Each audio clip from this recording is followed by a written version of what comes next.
Good afternoon, everybody. This is Derek Weldon from the Pacific Coast Auto YouTube channel. Drives Japan. It has been 3 weeks since the last time we did a show, and I've forgotten how to do it. I have my co-host here, Mike Dennis. Yes, sir. I'm here. I have not forgotten my own name. And Maximilian Scheffler, too. Not on the camera, but he doesn't have the radio voice. He's actually a handsome dude. We just don't have him on camera because there's no room to fit him. I feel like he's about to do radio and because he has to do lots of stuff with twiddling little dials and giving reverb and stuff like that. So, always on the case. In today's episode, we are going to welcome us back as the big. We are going to welcome ourselves back. And we have updates about our holiday. Max took 2 weeks off. Everyone else took 1 week off. And so Max will probably have even better stories than we have. We're going to show you a sexy Lexus thing. We're going to talk about Nissan's big thumb. Also, some idiot is re-auctioning an S2000 for the 40th time. Question time, of course, at the end. And then our main topic for the show, which you saw on the thumbnail already because I'm sure you did. The main topic on the show was voted from you guys, and listen to Derek, and he's very happy. It was definitely your guys' voting and not me forcing this issue, because it definitely wasn't the thing that I really, really wanted to talk about. I agree with you. So coming in third place for the votes was how hard is it to drive right-hand drive cars in Japan? Very interesting, much more interesting than you would think. Really? That's what you want to do next week? I think it is interesting. Okay. Mind you, I don't think it's big enough to have a main topic. So maybe we'll have several topics if we do pick that one. But there are some things you need to consider that people just don't know. So, Sorry, you want to hold hands? Nope. Thank you, though. Number 2 was everything you need to know about Japanese license plates. That got 21%. And then our topic this week, certainly you guys voted for this because I pushed for it so much in the last episode. It is, do I need pre-inspections when I buy a car from the Japanese auctions? So plenty to talk about with that. Let's do the theme song. Wait, what? We don't have the theme song yet. We don't have the theme. We don't know the theme song yet. I know You're the still theme working song. on it. Actually, I got some updates on that, but I'll tell you later. After the main topic, we'll get updates. Yeah. I don't know if I'll update the public about that. Not quite yet. Oh, sorry. I do have some tracks, though, that I've listened to. Yeah. Exciting. But you guys haven't. Well, you guys heard of really over. Anyway, main topic time. The main topic. Do I need pre-inspections on cars when buying from the Japanese car auctions? In other words, should I buy a car sight unseen? Yep. So most of you guys watching know that what we do is we buy cars from the Japanese auctions and we export those to countries all around the world, even if you are in Iceland. Ooh.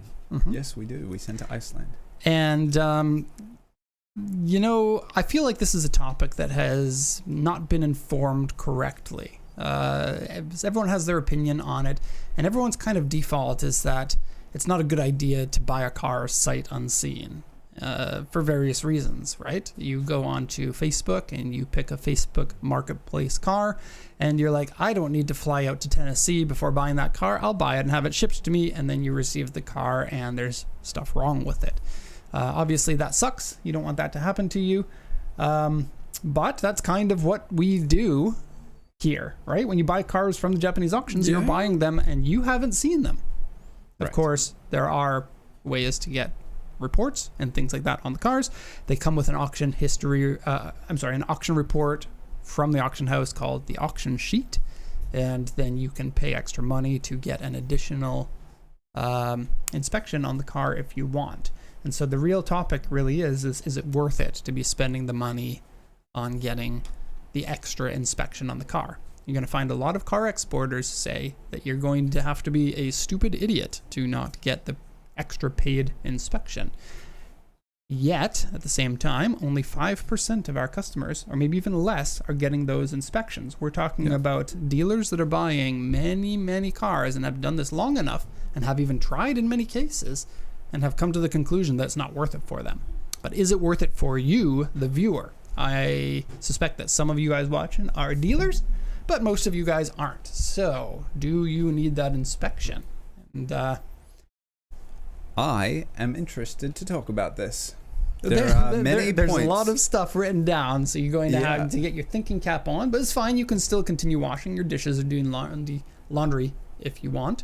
But stay with us here. It is interesting and can potentially save you some trouble in the purchase process. And before we begin, if you have any questions, which I assume there will be questions, please do ask them and we'll get to them at the end of the show. So, all right, then and there. Right then and there if we notice them. Yeah. Zaid, you spelled my name correctly in the first comment. And then trolled him. And then he trolled you. Oh, See, that's he got the me Zaid too. thing. Yeah. Yeah. He knows. He knows. If you want, you can pay extra to get further information on the car. This highly depends on the auction house. We have, I think, 120 or something different auction houses that we buy through. Yep. And each one has their own rules on what they provide. These auction houses have services. You pay the auction house, i.e. the customer pays us, we pay the auction house, and then you get your inspection. You can get pictures in some cases, you can get phone calls in some cases. It highly depends. Most of where we're buying many of our cars from are USS auctions. The big USS auctions have picture services where you can say, I want pictures of like 3 places on the car, and you get 4 pictures for each of those 3 places, and the cost is 2,500 yen. That's right? 2,500 yen? And for example, you would pick maybe engine bay, maybe the front underside, and then maybe the trunk, if those things were of importance to you. And then you would get 4 photos of the engine bay, 4 photos of the front underside, 4 photos of the trunk. And then if you want to know if it smells like cigarettes inside, you could pay money to have the inspector go to the car and then call you while they're there, and you can ask questions. It is basically a interior package or exterior package. So it's a little complicated. Yeah, it is. So if you get the exterior package, they can tell you about dents and stuff like that, but they won't say anything about the interior of the car, even though they're on the phone with you. So it's a little bit weird. You can pay for both of them if you want. Yeah, that is true. So and we have had it before where we'll ask like, oh, and just one question about the interior, does it smell like cigarettes? And he's like, you didn't pay for the interior package, I'm not answering that. I wonder how many times people try to push for extra information without paying for it. I feel like often enough that they made it a hard line. Yeah. Okay, so main question, do I need in the inspection? And this depends on your, as the customer's, tolerance to the risk. Keep in mind, this is a wholesale way to purchase. I believe about 90% of our purchases are to dealers. Now, if you're not a dealer, you can still buy a car for yourself if you want, but you have to understand that being a wholesale process, that means different things than buying a retail car. Most importantly, the car is several $1,000s less than if you buy it already landed in your country. In many cases, $5,000. Big savings there. On the other side, you don't get to see the car in person, and so there may be some troubles with the car. Balance the two. Buying from auctions isn't for everybody, but for the most part, I would say if you're saving $5,000, that $5,000 can go a long way in repairing anything that is broken with your car. It's the same way that dealers here work. They buy the car from auction, they spend money on it, then they sell it for profit. You can buy the same cars from the same pool at the same cost, basically, as the dealers are. Good value proposition. This is why we got a ton of customers coming back and buying again and again and again, and many of them opening their own car dealership. Now, pretty much all of our dealer customers are not getting the inspections. Yeah. I think the figure that you gave before is correct. About 5% of our customers get inspections, and probably 1% or less of the cars we sell are inspected. Because obviously we have smaller amount of customers, larger amount of cars. So less than 1% of the cars that we purchase are inspected.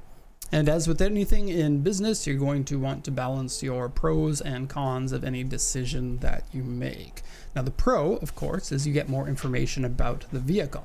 Of course, that goes without saying. It's pretty not interesting. I was looking at Max's face when I said that, and Max was looking bored when I was talking. And so I was thinking, I better say something interesting. I'm not looking bored. So I'll just say the word interesting. This is the way my brain works, man. The cons of so the pros make sense.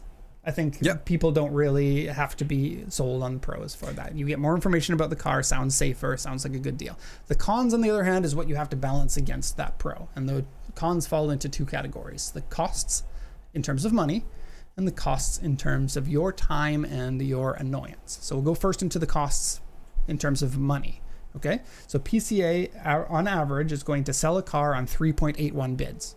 That means an average across all of our customers, 3.81 bids before you've purchased a car. All of the rest will fail. Now, this obviously skews a lot. Dealers and professional buyers are much higher. Some of them are buying almost 1-to-1 for all of their bids. Yep. And then new customers or individual buyers or people stretching their budgets are going to be bidding quite a bit more than that, maybe 10, 15, even up to 20 times. So it highly depends on what type of a buyer you are. I asked Grant and I asked Mike before doing this, and I would say that the average individual customer is spending about 3 to 7 bids to buy their car. Yeah.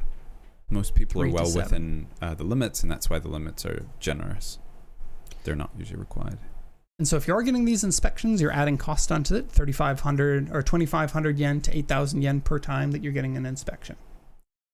Right. And if you're buying a car every 3 to 7 times, you're adding $150 to $400 perhaps onto the cost that you're going to spend on the car. That's part of it. That's pretty easy. Is that cost worth it? Is it worth it to potentially spend $400 to make sure you know more about the car? Yeah.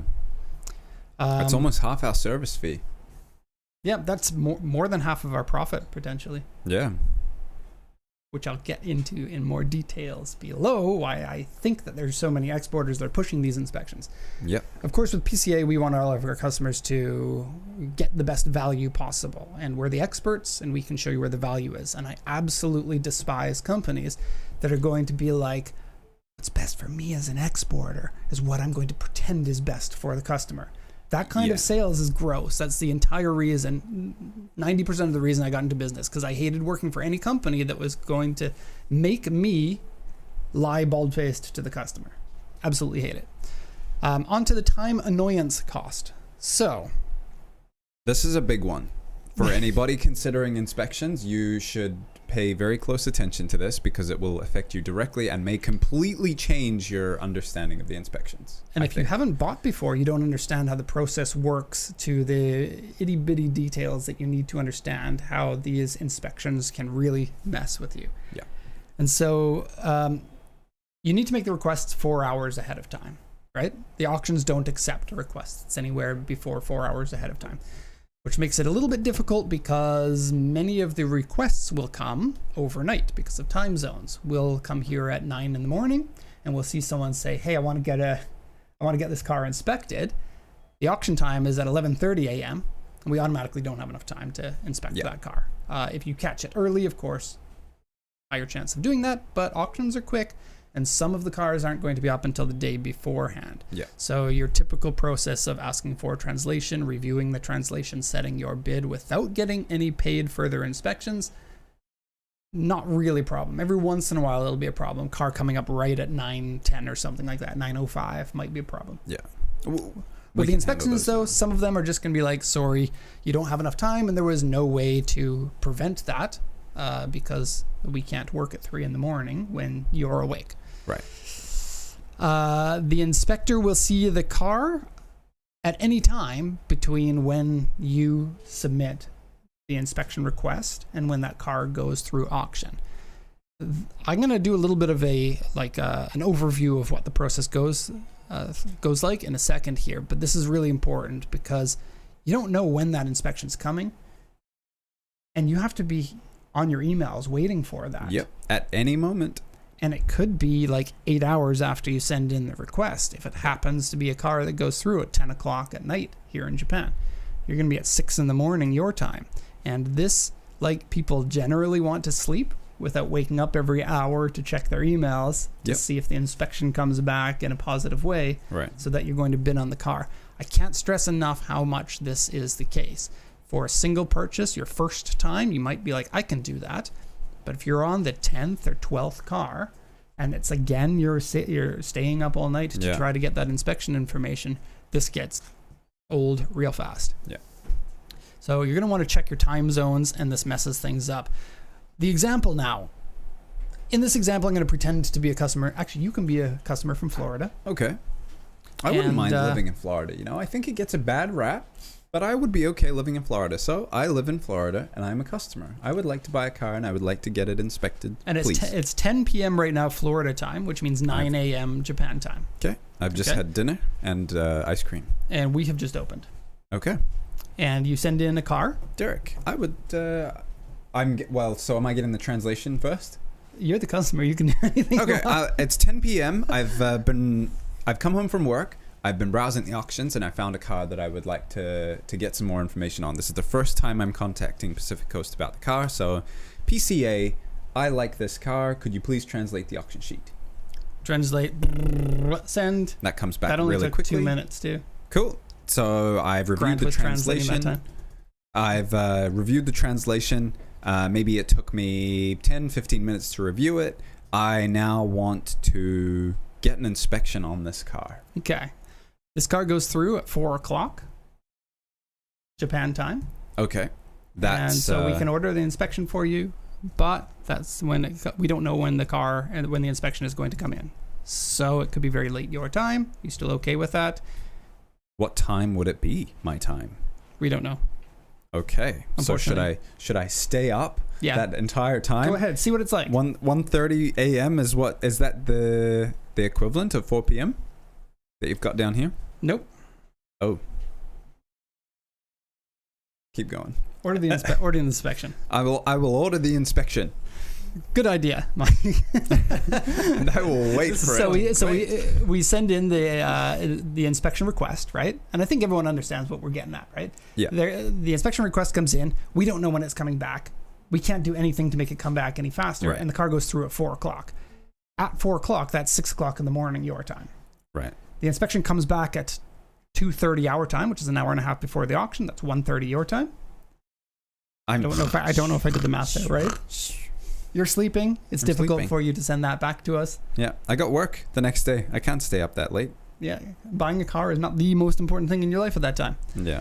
And so, yeah, I think it's understandable, right? The time zones can really mess this up. Yeah. This is an example in Florida. It is way worse in Europe.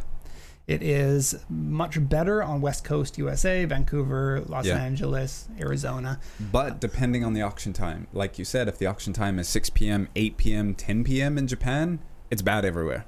And if it's probably better for Europe. If the car goes through late, like 9:30 at night here in Japan, the inspector's not going to inspect that until his earlier inspections are done, because they're going to be like, oh, well, I've got 20 inspections to do, so I'll do the ones that come up for auction earlier first and work through them. And then you're getting the inspection an hour before the auction time, which is usually in a pretty bad time frame for you to put in their confirmation on how much you want to bid on that one. Yeah. That's probably the biggest reason why this is a pain in the butt, is because we don't know when those inspections are coming through, and you have to wait on your email for potentially 4, 6, or 8 hours while that's coming in. And then you lose the car at auction, and then you have to go through that same process again, which is annoying. Yeah. And I will say, like, the inspectors can send us inspections like 10 minutes before the auction sometimes. And they'll be like, you still have enough time to bid. There are 10 minutes to bid. So I will give you this inspection. We will charge you for the inspection. You're now paying for the inspection. Do you think it's possible for us to translate that inspection, send it to you, you read it, receive it immediately, and then return your bid all within 10 minutes? It's... The logistics of it are quite difficult, or can be quite difficult. They're not always. Often we'll get the inspections back with, more than a few hours to spare, but it does depend. And especially in the summer when it's red hot outside, the inspectors will... Sweat in your car. Well, they're sweating, but they can't do as many inspections because they're taking breaks for water and shade. And I never thought about that. So... Maybe.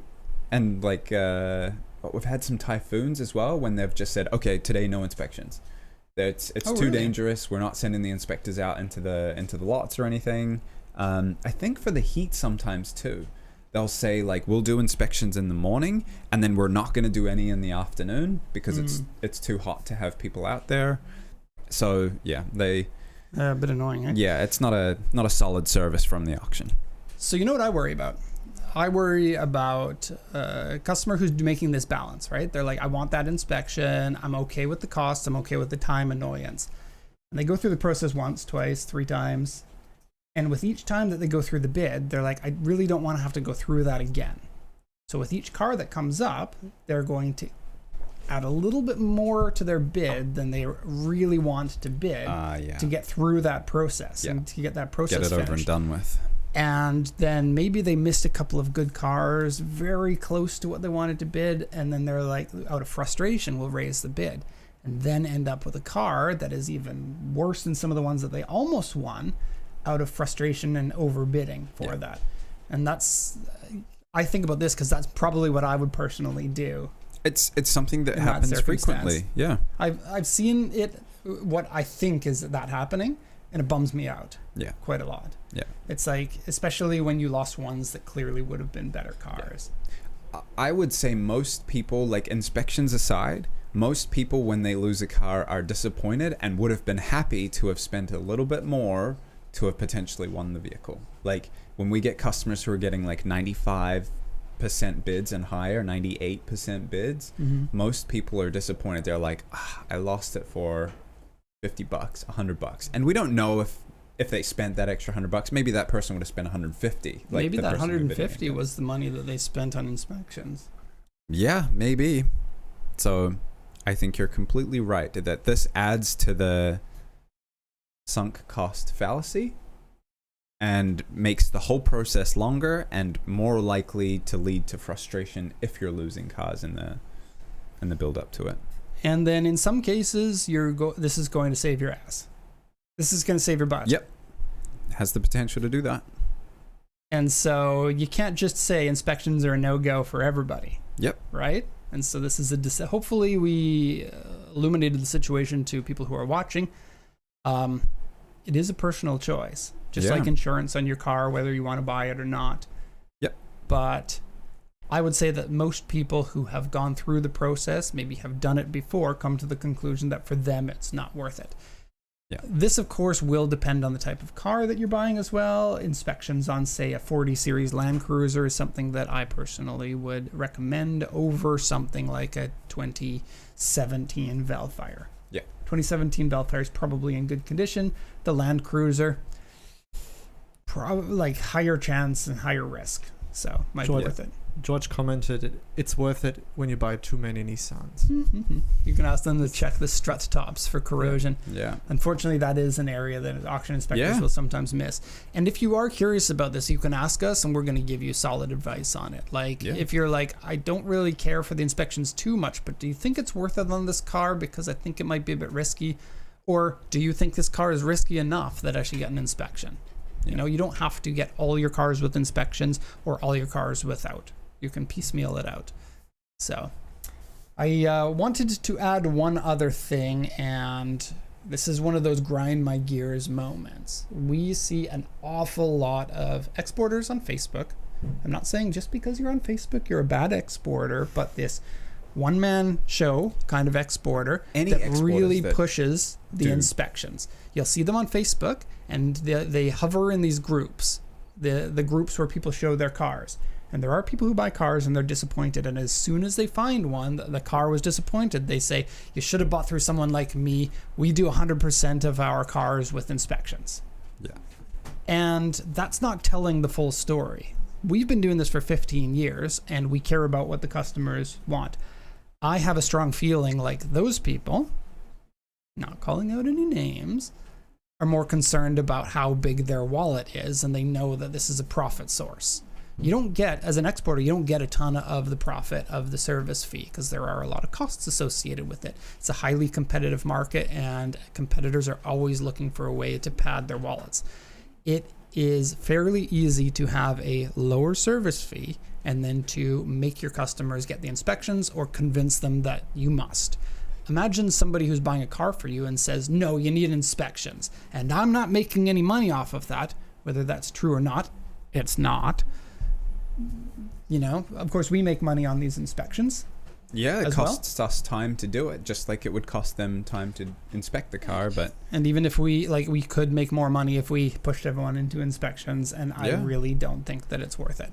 Yeah, it's to each your own. And there is nothing stopping these people on the internet telling you you must get inspections. They're spreading what I would consider incomplete information, if not misinformation outright. And I feel like we were once this company. We were once the small single-person company. And I can tell you that we are a much better exporter now that we have been doing it for long enough, because we've seen just about everything. And this type of experience really gives you a more secure purchase. I would recommend going with a larger company. Maybe not the largest company, because then you become just another number, you know.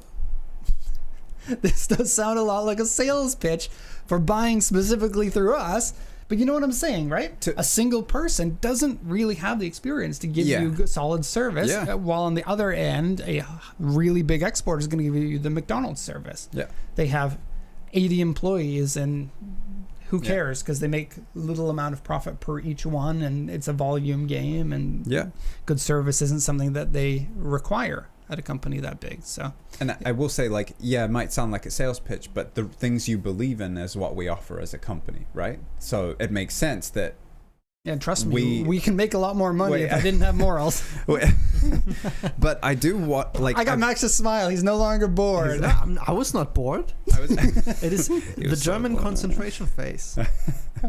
The resting concentration phase. Yeah. I do worry that some of these smaller exporters may not understand the auction sheets and the auction inspection process enough. That's a good point. I've seen a ton of them that it's like, at the auction, they'll go look at the car, and then they'll be like, look at this corrosion. This is why you need inspections. When the auction sheet clearly says corrosion holes on the car. Yeah. I mean, the inspection didn't save you anything there. Yeah. They're just pretending it did. Yeah. And I have to say, like, some of these videos that we see circulate online, we usually go and hunt down the car that they're talking about, because we have access to the auctions, and usually they'll have the auction number of that car. So we will go and we will hunt down that car, and we will check the auction sheet to see if what that person was saying was true or not. And we get to go, see, I told you again. Yeah. And although they're fishing for sales using sneaky tactics. Yeah. And although we don't then make a follow-up video to that person or to everyone else calling them out, we do have an email address, show@pacificcoastjdm.com. If you think that you have fallen into misinformation from a car exporter, tell us about it. We have an email for that. We're going to start flame wars. We already have a list of people we want to flame war. We're just trying to figure out the best how way to we do can it. work it in without getting any kickback. No, but to you as the viewer, be careful of what you hear online. This is a kind of aside, but there's a ton of misinformation about here. Auction inspections are something that kind of riles us up a little bit. Of course, they can be useful to the right person, but just make sure that they can save your ass sometimes. They can, but also understanding the auction sheet and reading the auction sheet carefully and knowing the car that you're buying can save your ass too. Like, if you're buying a Skyline, you need to know about the strut top rust. The fact that that's a common issue on those vehicles should be at the forefront of your mind when you're making that purchase. Right. Gregor was saying, I've talked to a few people about importing, and all of them seem to be concerned about not getting an inspection. Right. Because they've been on Facebook. And because, like, the act of sitting here where you guys are sitting on the other side of the world, and we're here in Japan, you're like, you want me to buy a car in Japan and never see it? Well, the auction inspection sheets go a very long way to proving the condition of the vehicle. More so, I would say, than the majority of people would inspect the cars themselves. Like, an auction inspector is a licensed mechanic. You have to be a licensed mechanic. They lift up the vehicles and see them from below? Well, I mean, talking about auction inspections. Like, these are licensed mechanics. You must be registered in Japan to be an auction inspector. They go through these vehicles. They see thousands of vehicles. I don't know, about a week. Thousands of vehicles a month, probably. Hundreds of vehicles a month, at least. Tons of vehicles they're inspecting. And they're giving you a pretty good idea of the vehicle condition. It's wholesale. You're not getting a thorough inspection like if you were to pay for a mechanic to take it to a shop, put it on his hoist, and he's going to charge you $150 for his inspection. But you're saving $5,000. Right. And that's the wholesale purchase thing. Yeah, and this also comes down to making you as the customer understanding this. Many of our competition doesn't make you sign a terms of service before you purchase, because they don't want to have any sort of legally binding certificate stating what the rules are so that they can go back on anything that they said. This is why chat is so commonly used in this industry too, so that they can go back on things, because they know it, after a certain amount of time, you can't search through the chat very easily and whatnot. When you sign up with us, make sure you understand this is how you're buying the car. And if it's not for you, don't go ahead with it. We're not going to push you into sales. Our sales reps are only sales reps by name. If it's not the way to buy for you, then you shouldn't be. But we think that it is for a lot of people, and we'll explain the reasons why. And then it really is about that balance. Save money, get less information. And the save money is a very heavy weight. A lot of repairs can be done for that money. Yeah. I mean, if you're buying a 25-year-old car, it's not a brand new car. There are going to be issues with it. Doesn't matter if cars aren't supposed to last 25 years or, old. Yeah. The fact that they do here in Japan is amazing. Yeah. Yep. There was another question from Gregor. Is it worth it for them to inspect cigarette smell, or is that too subjective? It can be a little bit hard. I feel like a lot of inspectors are cigarette smokers themselves, and they might be like, oh, it's not so bad. And then what does that mean? What does it mean by it's not so bad? Unless a car is very, very heavily smoked in, you can usually get the smell out. But this unfortunately is probably one of those risks that's quite difficult to get around. Yeah. Because smoking is probably more popular in Japan. We know it's more popular in Japan. Yeah. Depending on the type of car. And the industry. Drift cars, lowered Alphards, lowered VIP cars. Yeah. They tend to be Delicas. Driven by people who smoke heavily. Delicas, Pajeros, Land Cruisers. Yeah. On the one hand, you have the cost saving of if you buy a car and it's been smoked in, you can spend money to remove that smoke smell. Maybe it lingers a little bit, but my understanding those ozone machines and the ionizers do a pretty good job of removing the smoke smell. Yeah, it's still in the carpets and everything. Maybe you can go a good way to getting it out. But as a person who is very sensitive to smoke smell myself and do not want a car that has been smoked in, I have still purchased all my cars from auction in Japan without getting them inspected beforehand. What would you do if you got one that was gross and nasty? So the Legacy that I got, I think that had been smoked in at some point, and it had been either cleaned or masked in some way, and it wasn't that bad. There were times when I thought that smells a little bit weird, but not enough for me to worry. It smelled like air freshener. Yeah, it smelled majority of air freshener and then a hint of something underneath, but it was fine. Completely not a problem for me at all. If I bought a car and it was heavily smoked in and it reeked like some of the cars that we have purchased, I think I would check if the car was good enough everywhere else. If it was good enough or better than I expected everywhere else, I would just clean it. Keep the car and clean it, because you still have a good car. It just doesn't smell so good. Mm-hmm. If you wanted to go as far as replacing the carpets, I guess you could. I don't know if that would get the smell out, but I think you would probably be able to clean it enough, like a good interior detail, ozone machines and everything. Extractor on the seats and carpet. Yeah. Seats out when you clean it. Yeah. If the car smelt really bad and was also maybe worse than I was expecting, perhaps I would consider selling it back at auction. But or maybe if you were a customer per se, right? You're in Japan. If you were a customer in the US and bought a car, and then it turned out to be it comes into us for inspection, and we're like, hey, it smells like cigarettes. It might be better just to import the car and sell. For sure. Because then, if you send it back to auction, you're most certainly going to lose some money. You're lighting a couple $1,000s on fire. But if you bring it in and sell it, it takes your time. Yeah. But you're going to get paid for that. Right. $3,000 or $4,000. I would still clean the car and then sell it. Get all of the smoke smell out that I could, and then still sell it. I think you can clean them up to a place where the cigarette smell is not an issue. The gross and nasty ones, that's less than 1 or 2% of the cars out there, depending on which type of car and how old it is. Some the ones that it's you open the door and you're like, I don't want to go in there. Yeah. I'll let Jacob take the pictures of this car.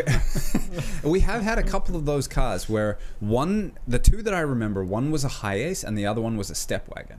The step wagon interior was lovely. The car was lovely. It just smelled so heavily of cigarettes, like insanely bad. Yeah. Like they had just had 4 people at once smoking in there and just like, and just kept all the windows shut or something. Maybe they used an 5 air seconds freshener that was cigarette scented Like because they nicotine like that smell. scented? I don't know. That car, worth cleaning. Like, because the interior was lovely, the car was great, it was low mileage, it was very cheap. Yeah. It just had the cigarette smell. The Hi-Ace was like old and gross and otherwise a really bad car anyway. Right, and that makes a good point because the really bad cars anyway are the ones that are more likely to be nasty and gross with cigarettes. Correct. Like there's a correlation between people who keep their cars in good condition and those who don't smoke too often in their car. Yeah. And there are warning signs too. You see headliner yellowed. I'm just not bidding on that car. Me I'm too. not taking the risk. You see cigarette burn holes on the seat. I'm not bidding on that car because I'm very sensitive to smoke. I don't want it. If there's cigarette burn holes on the seat or the trim, you know it got smoked in. Just avoid it completely. And yeah, if you were concerned, I would say it's worth it to get inspection depending on the car. Yeah. Like if you're spending I can see 25 that. grand on an Alphard for your family. Yeah, you don't want one that's been smoked in when you're going to have you're, kids and in you're the not car. a car flipper by trade like many of our customers are. Yeah, completely agree. Worthwhile getting inspected. Just remember, inspections are subjective. If the inspector smokes, then he might be like, it's not that bad. And you might get in the car and be like, it's pretty bad. Ouch. There's another question regarding this topic. Joe Javate asked which auction houses offer pre-purchase inspection. It's really too good hard to say question. because like Yeah. not like USS is an auction chain, JU is an auction chain, CAA is an auction chain, right? But with each chain, they don't have consistent rules from one auction Yeah. to the next. And to know like which ones at USS has which specific things, it's really hard to say. Yeah. I would say the USS ones, like most of our sales go through like 5 auctions or so. And if you're curious about those auctions, then we can tell you like USS Tokyo, USS Nagoya. Those are the 2 big ones. Yeah, They do Osaka's all another big one. the pictures in the phone calls. The smaller ones, it tends to get a little bit spotty, and some of them don't have any. Yeah. Like some of the really small ones don't have any inspections that you can get on them, but they tend to also be the same auctions that are a little bit cheaper Yeah. as a result. Yeah. So a little bit of give and take. And there are some like USS auctions that will only do phone inspections and won't take photos. Maybe some that will only take photos and not do phone inspections. So you can always, if you find a car that you want to get inspected, you can always ask and we will tell you, yes, that is possible. No, that isn't possible. Those are your options. Okay, I think that we have beat a dead horse there. So the moral of the story is buy a car from us and everything will go well. You can trust us. On to the next thing. We got a couple of mini topics here. I wanted to talk about this because this makes me happy. It is the new Lexus Concept. Lexus has been on fire recently. They showed a sports car concept at Goodwood. Mm-hmm. Wait, Goodwood or Goodwill? Did I get that? Goodwood. Goodwood. And it blew everybody's minds because everyone loves the LFA. The and they're like, LFA's wow, back. is this a new LFA? And it turns out it's probably not. Maybe it's going to be called the LFR. And then not only a month later, Lexus is like, oh, you like that? We got more. Here's another 2-door GT sports car. Is it the same one? Turns out it's not, but they revealed this one. I was going to say, is boy, that a wing does mirror? that look good. And Max told me this, and I completely agree. This is one of the best rear ends on a car that I have seen recently. Yeah. It is just Design-wise, phenomenal. Really, really good.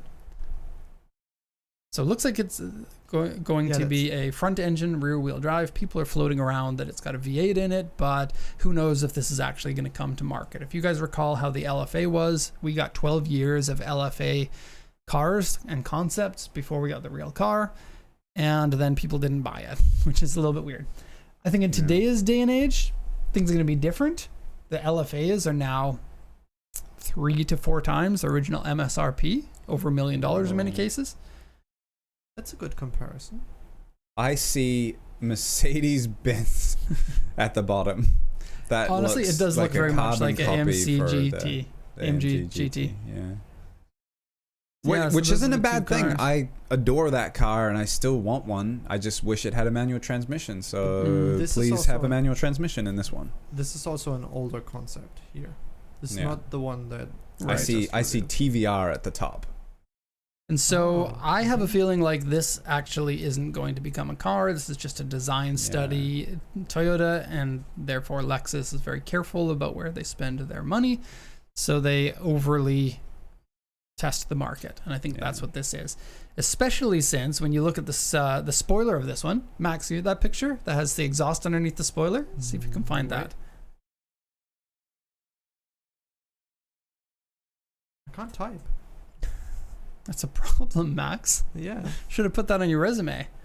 Really smart, really creative, Can't good type. with websites, can't type. Like at all. Refuse Let's to see type. if Road and Track has pictures. So it has one of these auto spoilers that, like many cars, comes up or fits down into the body really nicely. But they put the exhaust pipes right underneath the spoiler. Oh, they are closed off. And they're not exhaust pipes in that picture. Because this is it's That's made to look like right? the, Electrified Concept I think it's a or hybrid. something. I No, would this one's think not the it's a one that's hybrid. electrified concept. That's a different car. Okay. Ah. You know what that looks like? It looks like the fuel fillers from the old GT300 yeah. cars It and does, yeah. GT500 Yeah. cars. Oh yeah, because they had the dual thing. Because one was for like venting pressure or something, wasn't it? I actually don't know. I'm not sure. But I I think- think it's a fantastic looking car. The detail on the light here, you only see it up close. It's really cool. It's 3D, right? Yep. It's not only hashes, it like loops around like a braid. I don't know if either of these cars are going to be designed in the way that they are showing us that they will be, or hinting at the way that they might be. But I like the change in direction from Lexus. Lexus has always been very subtle and subdued and like Except for their luxury. grills.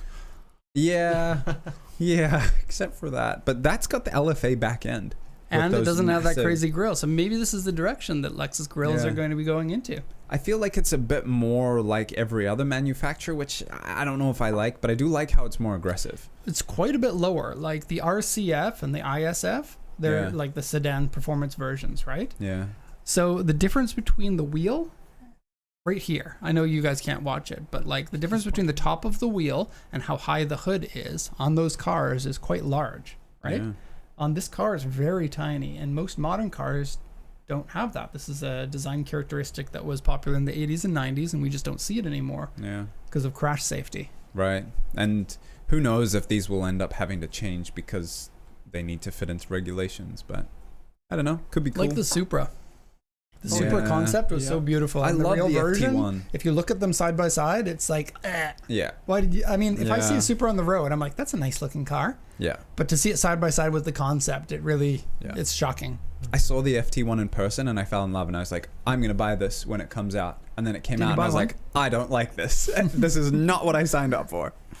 Okay, next news, very briefly, U.S. tariffs. It looks like we're stuck with 15%, which may or may not be on top of the regular 2.5% at the moment.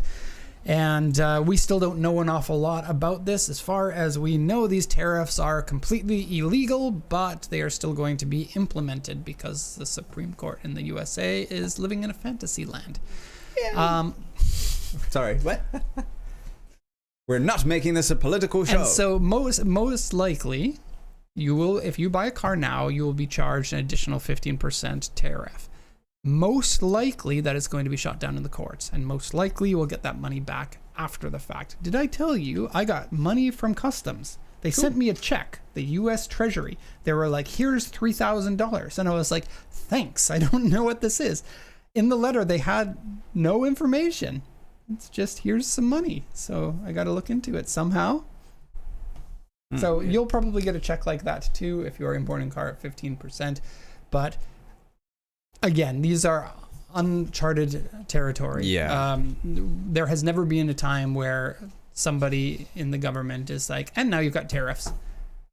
And then people charge them. Usually there is a process for that, and the process is being undercut. Yeah. So yeah, we will update you when we know, but that's as of August 1st. Okay? And the next segment. Next segment is car. nice. I made them wait for it. Not because I was checking what the next segment was, but because I wanted to do a dramatic pause. All right. That's my story and I'm sticking to it. I got it. First car pick here, we have a first generation Hilux Surf. You are never, ever going to find these in Japan because most of them were sold in North America. Japan didn't get a ton of them. They weren't very popular here. And then they're super duper old and they all rusted away. This one here does have some rust. That goes without saying, but it's very cool to see one of these and loving the classic looks. I used to have a Toyota pickup truck, not the 4Runner, but the pickup truck version of the generation before this. And these are very dear to my heart. And I know that anyone who's ever owned a Toyota pickup truck adores these. The Japanese one comes with a diesel engine or a 2-liter gasoline, whereas the North American one of this was a 2.4-liter gasoline. So this is a 2L engine. But get this, it has 458,000 kilometers. Wow. Oof. This is the same engine that was in my Dyna too. The what is that? 2L? Not 2L. That's a diesel. That's a. Y, I believe. Thank you. 2Y? 3Y? It's a Y series engine. Melon. It's got Kenwood and a capacitor. Subwoofer. Like, only serious audio people put the capacitor in. Into their Hilux. Well, that's pretty cool. That interior, I love so much. Yeah. The tweed. I was going to ask what year this is from. Is it early 80s? 1984, which would make it, when did they first start these? Jeez, 81, 82 maybe? Yeah. I think, so I went on a road trip. Our families had cars and one of them was a work vehicle for 83 or 84. And it was the generation after this, I believe. But the interiors brings back very fond memories. Look at that field gauge. The North American ones didn't get that. Yeah. Your pitch and your yaw and your altitude. Wow. Yeah. What a great picture for the auction to send in. Mm-hmm. Have a quick look at the auction sheet. For 458,000 kilometers, you would expect it to be made out of rust and Swiss cheese, but it doesn't seem to be too bad. It has C1 on the body, which would be about probably about loony sized, if you're Canadian, rust. It does say it has corrosion on the underside. It says end panel has medium corrosion and underside corrosion. Underside corrosion is a general note. There it is. Yep. So you're probably going to have to deal with some corrosion. It has been fully repainted. The body's not too bad. It's an auction grade 3 because it looks like it's been in a mild accident. I gotta say, the key cylinder is broken. If you're looking for a car like this and you're thinking, should I get it inspected? Keep in mind, you're buying a 45-year-old car, 40-year-old car. With 500,000 kilometers. And it says corrosion. If you're like, how bad is the corrosion? It needs work. So you know what you do in a case like this? Stop looking at the auction sheet and look exclusively at the car pictures. And then be like, this is the one for me. Put them as your desktop and your phone and your computer at home, and without even thinking about it, you'll buy it. Yeah. You'll show up one day and you're like, I bought that? Wow. I should stop drinking. But yeah, I see a Hilux Surf or 4Runner like this, and it just makes me so happy because this generation was hard to buy in an unrusty state 20 years ago. So yeah, super cool. And I love the white cap on it. Yes, you can remove that cap, so it is semi-convertible. The back seats can be convertible, and it has a winch. Wow, it's a good option. And the JDM little goodie is like the bumper mirror. Do you see that? Oh, that looks aftermarket. No, I think it's from factory. Wow. And then the one on the back too. See that extra cool. mirror? Yeah. For me, it's the windshields on the side windows. Oh yeah, those probably didn't exist in North America when these came out. And I think side step is probably also factory. And the bumpers in the JDM one might be smaller than the North American ones because in the 80s they had those weird American bumpers on everything, right? So you might have a trimmer, like a chrome bumper was only on the JDM model or something like that. Cool, right? Yeah. What else we got? What's the start price on this? $600 start price. How much is it going to sell for? Has this car been at auction before? Yeah, let's click that button. Yes, it has. They want unsold 3 times. 550,000 yen, or is that 600? Oh, they want 550. That's a buy it now price. Yeah. 550. It's received bids up to 310. They want Might be worth it at that 550. price. I don't know. with that corrosion. Depends on how bad the corrosion is. Yeah. This is certainly the type of car where underside corrosion could mean two very different things. Yeah. And if the seller wants 550 and nobody's willing to pay for that, I wouldn't go 550. 400 maybe seems reasonable. Maybe 450. 1984. I was just 2 years old when someone in Japan was like, "This is my new car." Yeah. So they were saying it in Japanese. Remember, if you guys buy a car that we show on the show, You get a prize. You get to. Awesome. What prize do they get? I got an idea. We don't know. You get to We wear we don't know. the shirt of either Derek or Mike on the day that we showed the show. We showed will send you car the shirt off our backs. without even washing it, so it still smells like us. Okay. All right, next car. Be careful. It's summer. We get quite sweaty. I get quite sweaty. No one you might wants to want to buy. choose The Derek sales are shirts. going to go down for any of the cars we Yeah. show. Next car. Okay, this one I exclusively brought in here because it has one of the funniest names I've ever heard of a car. This is the Nissan Big Thumb. I don't know why, but I seal of always think about approval. something I heard someone say online. They said that police officers all look like thumbs. And it was such a random thing, and I have no idea what it means. But anytime I think about thumbs, I think about that comment. So, I don't know what to say. Nissan Big Thumb. So it is cool, right? But you're not really That's going to awesome. want to buy this. But it gets cooler. It has a V10 diesel engine, Wow. 21 liter engine, Wow. 21.2 liter engine. That's like 10 engines put together with naturally aspirated 420 horsepower. How much torque? Your RPM 8,000. stops at your max RPM in this car is like 2,500, Whoa. Yeah. right? Driving those trucks is so fun though. And look how many leafs you get in your leaf suspension. Oh, those are all the Is there a leaves. picture for it? Yeah, the one that you were just on. Oh. And your pumpkin is real pumpkin size. It's engine sized. Yeah, it's the same size as the engine in your car. Yeah. Okay, Oh. that's all I wanted to show. And 32,000 kilometers. Wait. Roadwork car? Is this for snow clearing? Sure. Yeah. Because those Or side people bits clearing. look like they. Yeah, protests in Japan, they don't last so long. We got big thumbs. Suicide rate on the trains. Yeah. Jeez. Yeah. I did want to mention about the mileage with only 33,000 original kilometers. These engines, they're meant to go 1,000,000 kilometers. Like they're the same as the big truck engines that do heavy freight towing. And yeah, they go 1,000,000 kilometers, no problem. So this one's got another 800,000 kilometers in the truck. So if you want to buy this and you want a shirt, here you go. And you can drive it for the rest of your life. It's probably in immaculate condition. I wonder what it's it a was snow used for. thing, so I would be a little bit worried about corrosion. I mean, these are industrial trucks, though. Yes, but so the truck I'm not too worried about, and the frame I'm not too worried about. But that back area is usually made out of a weaker material, and they tend to rust a lot faster than the galvanized steel they use in the truck. But I feel like you're not probably buying this truck and then using it as a snow plow, right? Or people plow. Or people plow. Maybe it's good right now in this world that we live in. Perfect car for preppers. Yeah, for preppers, Your max yeah. power is at 2,200 RPM. That's the max power. It might as well be the idling speed on my Corolla.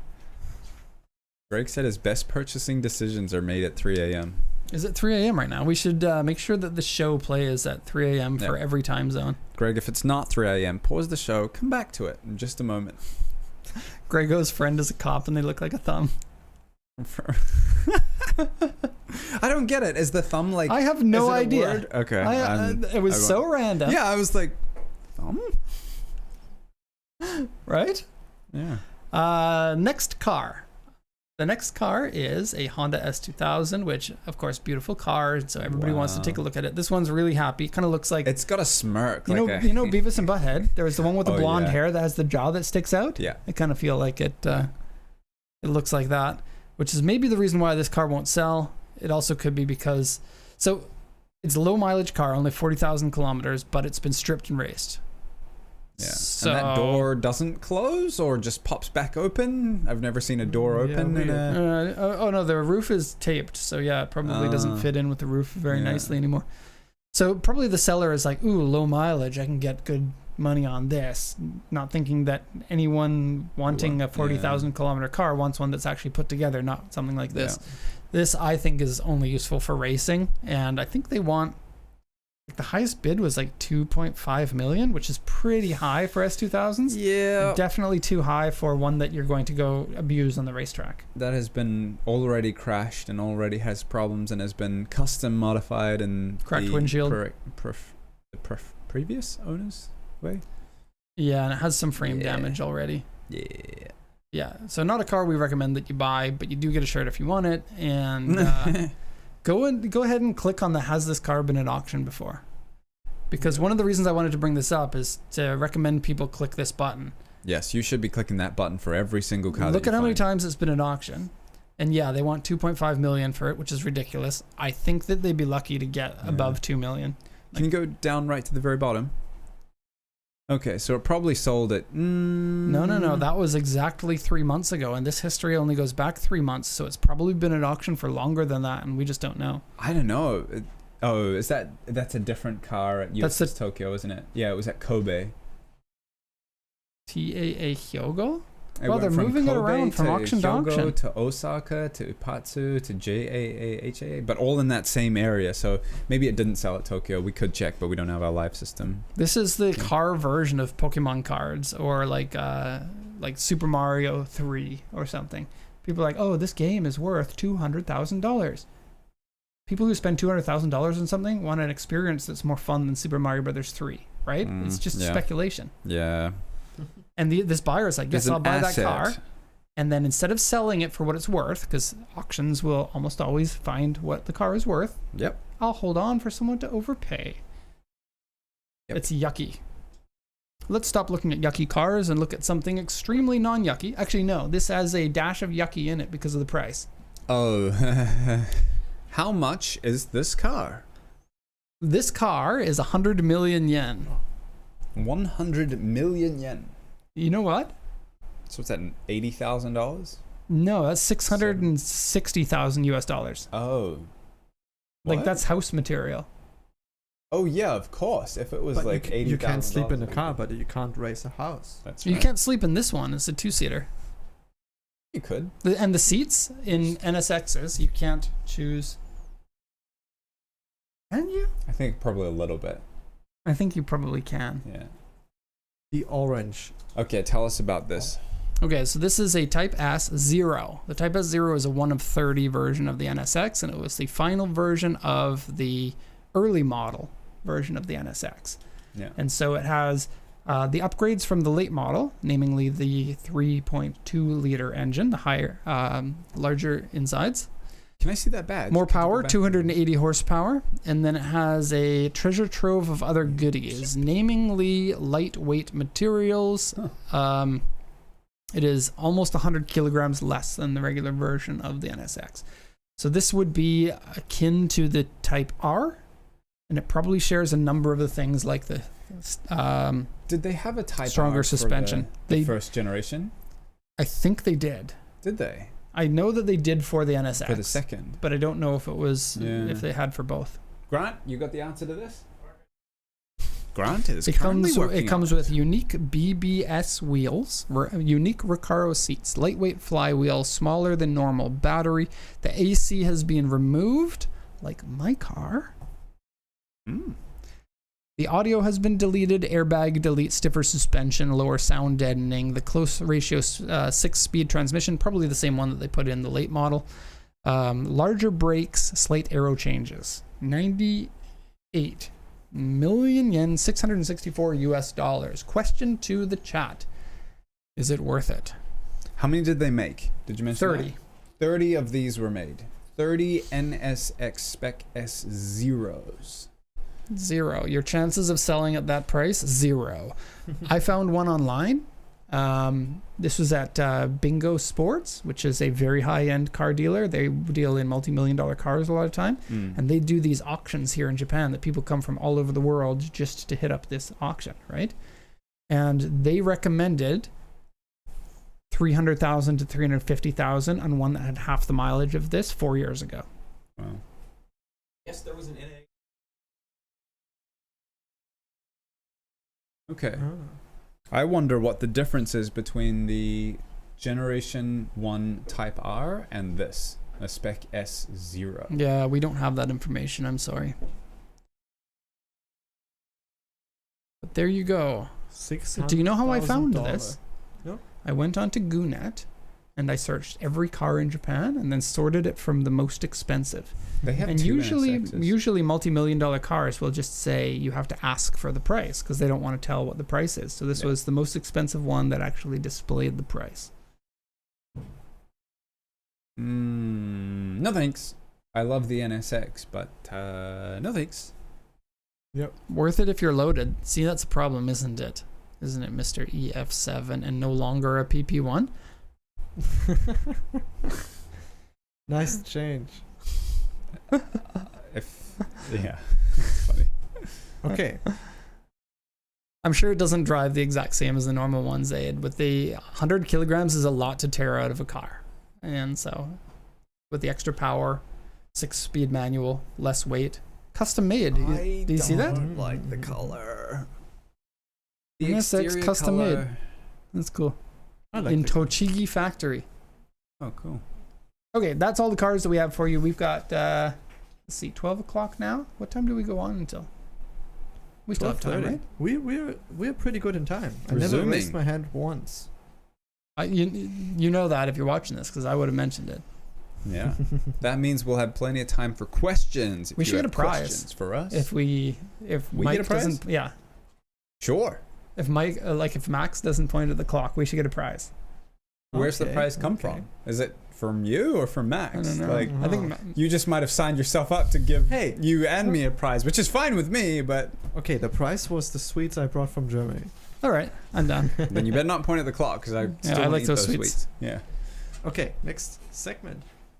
The next segment is This Week at PCA. This is where we're going to talk to you about what happened in this week, but we were all on vacation, and so it's not actually what happened in PCA. It's what happened outside of PCA. That's what happened to PCA. And some other things. Actually, we got a number of people sending some stuff in to our email address specifically for the show. What is that, Max? Show at pacificcoastjdm.com. .com. Grant's dad sent us an email into that email address, didn't he? He Yeah. did. Not to Grant, right? But to me. To Well, I that think email To address. the show. He told That's Grant awesome. about it, though, right? Yeah. I think he said he was doing Okay, I got to show you something. One of the viewers, somebody who's watching right now, sent us this. It is a website for a place that you can buy cars from Japan. And this is Pacific Coast Imports, LLC. And so if you want to buy a car from Japan, you can buy from Pacific Coast Auto or Pacific Coast Imports. One of them is a exporter in Japan, that's us. One of them's us, yeah. The other one is somebody who I think is trying to be a dealer in Florida. And I don't know why you would pick the name Pacific Coast Imports. Unless you're trying to coattail off of us. Now, I'm not saying that they are, but the Pacific Ocean is on the other side of the USA from I Florida. thought they... Right, I would expect these guys are on the West Coast, if that's their name. Right? Or Atlantic Coast. Can you press contact us? Because this looks like a website that you design in 10 minutes on Wix. If you scroll down, there Or is a video section. Squarespace. Oh, About can we us. watch the video? And this is The stock video. it's a stock video on how to build a WordPress website. There you go. Okay. It was made on WordPress. So maybe it's under construction. Delivering the goods on time. Now look, we are a reliable and efficient logistics company that offers customized cargo transport solutions. They're not. That was from the template. Yeah. And if you want to take a look at their cars, actually, can I take over the Yeah. mouse? Go ahead. It's called products. Their products, not their cars. Yeah. They have 9, but actually it's 2. Because if you look at them, they're just the same 2 pictures repeated, Yeah. and you can't click on it. And they're $7,500, which I'm not going to I'm not going to say too much about the markups of the importers. Of course, they're putting their money toward it. They deserve markup, but I feel like that's a little on the expensive side, knowing how much it costs to import these to Florida. Maybe they're pristine. It could be. They're not. They're not buying from us. Well, we wouldn't let them with And a they're not name us. like Pacific Coast Pacific Coast Imports? The reason why this got sent to me is because somebody who imported a car, who's in the chat right now, was talking to someone and said, "Hey, I got this car from Pacific Coast Auto," and they're like, "Oh, interesting. Looks like they do K-trucks." And he was scratching his head like, "What?" So somebody who's trying to get us is ending up on their website potentially thinking that they are us, which might be the Florida version of the USS Tokyo car exporter. Yeah. Which is a car exporter in Japan that's not affiliated with the auction house USS Tokyo that calls themselves USS Tokyo, and who they can be scam like, people and steal their money. yeah, we're USS Tokyo, but we're not USS Tokyo. But if you're looking for USS Tokyo, we'll take your money. Yeah. And we've had people email us saying they sent them money to buy a car and got no car and also got no money. So I wonder what Pacific Coast Imports is doing. There is a sliver of possibility that they came up with that name themselves, but I don't know. It very much sounds like, who's a popular exporter in Japan, and let's just take their name. Maybe we'll see companies propping up like B backwards or C forward. I would like that. B upside down. Yeah. B inverse. Explore our services, customization, repaint and wrap, lift, and they show no examples of any of this. So if we're going to start a flame war with anybody, Let's start with them. do we start with them? Yeah, I think so. That's honestly a kindergarten way of doing things. And honestly speaking, I'm not too worried about it because people who act like this are not the people who are successful in business. They're looking for quick money. Well, we shouldn't assume anything because I don't know. I feel like assuming something right now. If you type in Pacific Coast on Google and like Pacific Coast cars, there's another dealership on the West Coast. That's fine though, because they're actually on the West Coast, right? And they also are not doing exactly what we're doing too. We're not in the same industry. Yeah. And the first thing that you do when you're starting a company, right, is you make sure that nobody has the name that you want. So you do a search on that. Yeah. And there's no way that they do a search. Maybe they didn't do this, but there's no way they do a search and they don't come up with us. Like if we type in Pacific Coast Imports, we come up before they do, even though we're not Pacific Coast Imports. If I don't not LLC, open the one that. So there's us on the top and there's them right below. They've overtaken the YouTube result. Mm-hmm. The YouTube result? Yeah, the YouTube result for I Pacific Coast Auto. Which is fine. If you type in Pacific Coast Imports and it's a legitimate company, then you would want them to be higher on the list. Yeah. We're not Pacific Coast Imports. We are tangential to them. Oh, there we go. We can see what they look like. We're definitely going to get into the flame war. I don't know. We should, the only way we get into a flame war is if some of our viewers were to send them an email and say, "What are you guys doing?" Derek didn't check any of this with any of us, so this is just Derek off the rip. Stochastic terrorism. It's when like somebody who has a large audience is like, "I wish somebody would take care of this nuisance," and then someone kills them, right? Yeah. And so this is our version of stochastic terrorism. You should be careful what you say. Can you press them more on their location?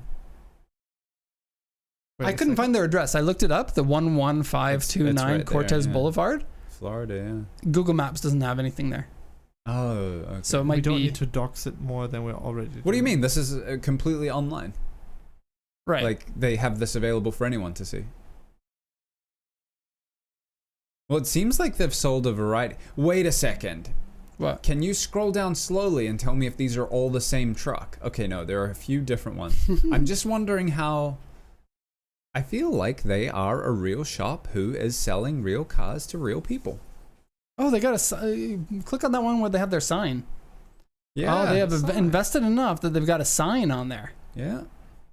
And they have it in Japanese too, and they've actually spelled it correctly. I will have you know, this is a real business.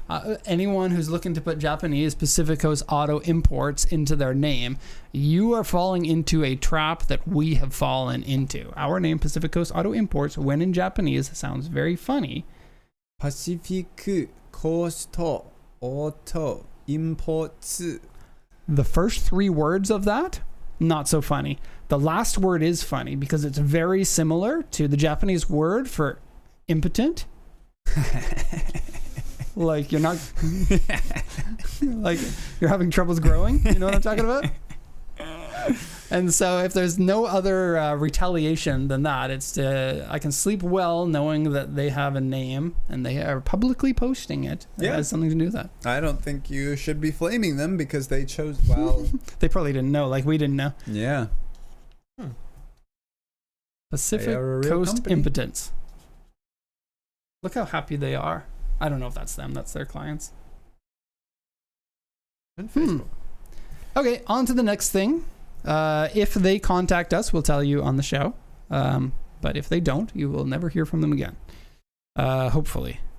On to the next one. Max, you went to Germany. I did. Which is the country you're from. That is correct. Which is why I'm speaking funnily, because English is not my first language. I don't think funnily is the right word. See? I don't think There that's it is. correct grammar. Learn your grammar, That Max. was on purpose. The best thing I did was buy a Autobahn. pretzel for 40 cents. 40-cent pretzel. Wait, Yeah. wait, Man, those are 40 like euros? $5 here. Like, It's like 60 yen. okay, so basically 50 cents. It's basically free. It's basically free. Yeah. It was Wow. good. It was a good pretzel. Did you get a picture of it? No, Was it warm? it was not a good pretzel. It Oh. was a 40-cent pretzel. supermarket 40-cent pretzel. But still. What's a you regular pretzel get it. cost like in Germany? €1.20. Okay. Yeah. So it's like a quarter of the But price? you said it was the Third of best price? thing that you did. Yeah, because it was cheap, and I could just walk into a store and be like, "Let me get that pretzel." Yeah. And Oh, I'd like your 40-cent pretzel, please. Yep, and I walked out like a king, a pretzel king. A pretzel king. How fast did you drive on the Nürburgring? I did not go to the Nürburgring. How far away is the Nürburgring from you? 3 hours. Oh, yeah. I didn't have like Plus, we you did didn't. lots of family stuff. So. But you could have. You can do Nürburgring with a your family. 8.6 to the Nürburgring, and it's not a. Does Nope, it have to be nope. road legal? Yeah. Ah. Max is waiting until we get to go to Germany so that he can take us there. You've been on it, right? I've not been on the Nürburgring. No. On the Nordschleife. The day I wanted to go, I rolled up to Brünchen, which is the biggest parking lot that you could see, and there was this Megane RS just slamming into the barrier and then flipping a bunch of times. So I was like, nope, not today. Not today. Yep. Wow. Yeah, because if you crash your car there, insurance doesn't cover anything, right? Nope. And you have to pay for like You can get repairing tra- guardrails and stuff. You can can- get track insurance, though, right? Yes. Yeah. Yes. I would Yeah. assume people are getting. It's probably I see. expensive, though. Few $100 or something. Yeah, but Depends on the car. crashing your car and repairing the Nürburgring is more expensive than. Do they the not cover the insurance. damage to the ring? Nope. Oh, dear. So me as a non-German citizen, how would I go about driving on the Nürburgring? I suspect they have car rental right at There is. Nürburgring that you Yeah. can rent. And they cover insurance and everything. It's quite expensive, Yeah. but it's also like a Once in a one-time lifetime kind of thing. experience type thing. So a regular rental car, you're not going to be able to drive on the Nürburgring? Or you kind of can, but it's a stupid thing to do? But you need to be aware that at any given point, there can be a stupid driver crashing into you. All right, we've I all would- seen those compilations. I would also expect that the rental car company agencies will say you You're not cannot take allowed this to. on a racetrack. Yeah. Yeah, Yeah, probably. Most places will yeah say but it's that. not a racetrack. It's the public road. Apparently, it's treated as a public road. A toll road. With toll roads, and it technically has speed limits. I don't know about I know you're not allowed to that. time yourself on it. I think they're pretty strict about that. They don't want you to time yourself on the Nürburgring because they don't want you pushing too hard. Yeah, but No. you will only get Everyone banned does for that. the day. And next day you can go again. All right. You are not allowed to All drift. right. So if they catch you drift, you are banned for the day. Oh, no. But next day you can come back And drift again. and do it again. Wow. Okay. Anything else you want to share about your German trip? You missed us, right? I did not expect I did.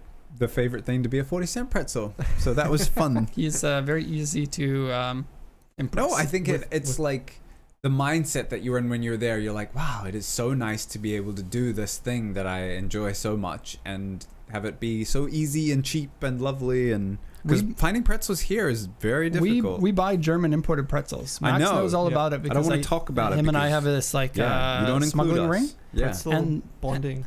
and they're experience. like 500 yen per pretzel. Yeah, you guys do your pretzel bondage somewhere else. But they are good. How do those pretzels compare to the real German pretzels? They're still pretty good, right? It's pretty good, yeah. Because they got the butter inside. Yeah. Yeah. Okay. I wouldn't know. I haven't had any. This is like a you guys I'd give you a pretzel. No, you wouldn't. I don't know. I wouldn't. Don't even want to give a pretzel to my kids or anything like that. You know, they're that good. Yeah. You guys don't need to know about this. It goes into the special drawer where the kids' snacks don't exist. Oh. What's next, Mike? Yeah. You had a rule on your tune and exhaust not to go over 4,000 RPM. I did until you had driven 2,000 kilometers. Were you able to do that? I was not able to complete my mission. I missed VTEC too much, and driving a Honda around on nice roads and being like, no VTEC for you, is a fool's errand. He was so happy when he came in, and anytime now we talk about going for a drive, his face just lights up. Yeah. I haven't ever seen that on you. It took a Honda Type R in order to get that out of you, a Civic Type R. Yeah. So we're going to go as soon as my car's fixed. Yeah. Right? I'm ready. Tell me though, you got the tune done to it, right? Yeah. And you got the exhaust. I have been good. I have not driven how I would usually drive because I was trying to make sure that the exhaust was broken in nicely. It cost me a lot of money. I would prefer it to stay nice. Mm-hmm. So I have been driving it quite gingerly up until the point where I gave up on that and then drove it a bit harder. And it was the lovely, truth comes out. But it was only a little bit, so I haven't made up my mind or formed opinions about the tune or everything like that. I was generally trying to keep a hot take. I won't hold you to it. I Oh. want to know something. I'll give you a hot take. Yeah. I miss my straight pipe. That straight pipe was so much fun. The exhaust will get louder over time as the packing materials kind of settle. Yeah. Straight pipe was amazing. I took that car out for a drive on Fuji and I was just like, it sounded so terrible. Oh, it's so great. Like, loud is one thing, but it was loud and bad. It was like, it felt like the sound of just like, you know, an angry girlfriend. No. Say like you had, say you either had an environment, like a work environment or home environment, and you'd been like collecting stuff and it had been piling up and you wanted to deal with it, but like you didn't have the time or things got in the way or you couldn't throw things out for a certain reason. And then you finally just gathered everything up and threw it out the window. That's what the car feels like. It felt like that relieving, like stress-free kind of like everything's gone and you just go and like you hammer the accelerator and just down the road, and it was like nothing else mattered other than a screaming, naturally aspirated K20. I loved it.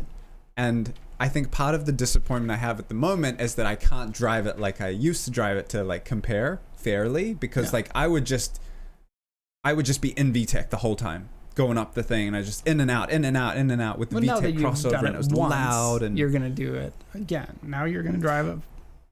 You might as well. I mean, you only have one life. I want to do it a little bit more, but then when it's like, probably when I get to 1,000, I'll call it quits and then just drive it normally. Well, how far are you from 1,000? I'm halfway there. Halfway. Yeah. You need to drive more. I got an ETC card yesterday, so I will take a trip. Yeah. On ETC. You got your card yesterday? Yeah. Cool. Yeah. Looking forward to it. We want to go out driving. Grant has his new Swift, which we got to make the video of. Which he loves. Max Spoiler has just got his Altezza back from some bushings and stuff, so you haven't really taken it for a good drive. New suspension and whatnot. You've got your new FD2, and I've got my Corolla. I'm definitely the slowest out of all of us, so if you don't want to go balls to the wall, I have a feeling that you're probably the fastest in the Type R. Yeah. Type Rs are like magically fast. Altezzas are great, magically fast, but there's something about the Type R. It's just really dialed in. Oh man, so like I was driving, I'm just sorry, I was just going to spend the rest of the show. If anybody doesn't want to hear about me talk about Type R, it's probably a good time to leave now. But if you 36 viewers at the moment, so I'll be watching that. So the Type R, I've been trying to drive it under 4,000. That was the stipulation for the exhaust break-in. Whether that's required or not, you can, Sounds flame like a me mean if you thing want. to ask of somebody. Right? You just spent like $4,000 on all of this tune and exhaust, and just keep it under 4,000 for the next 2,000 kilometers. Fuck that shit. Sorry, I didn't mean to swear. I just forgot we were online. I thought we were just talking. The one-time swearing card has been used. Yeah, please, nobody else swear.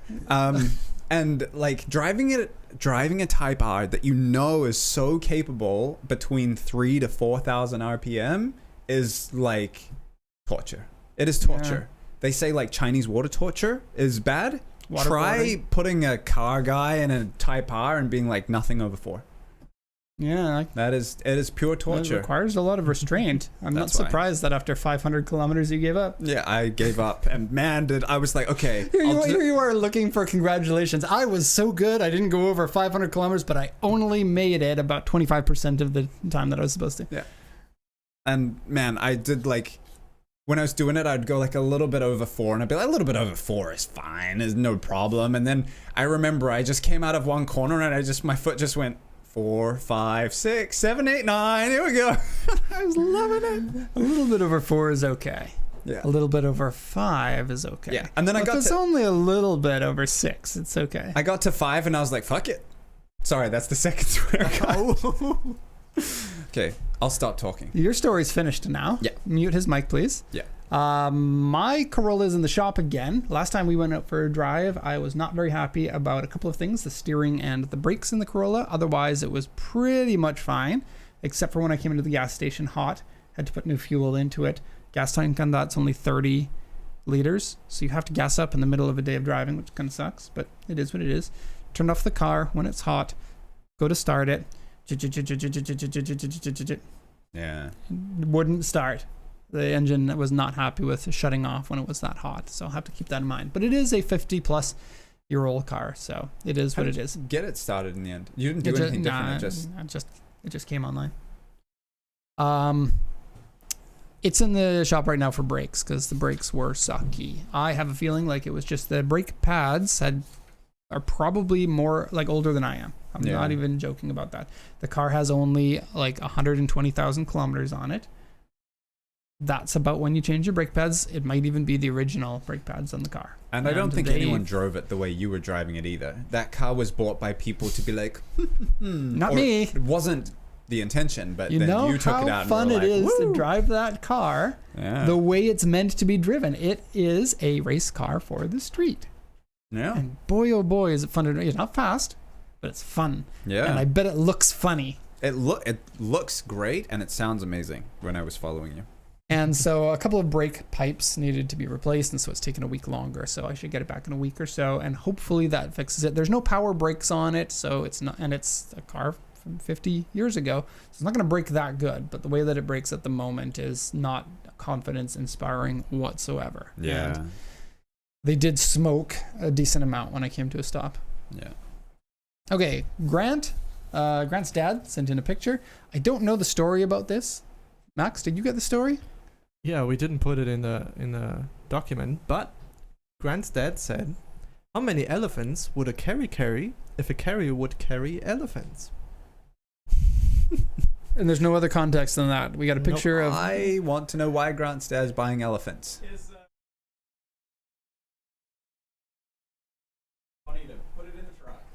Okay. So wait, he took their mascot and put it in the truck. Oh, is that McLeod's coffee house? Is his friend's coffee house? Yeah. Okay. So he was like, "Hey, I got a small truck. Can I take your giant elephant?" That's so funny. Okay.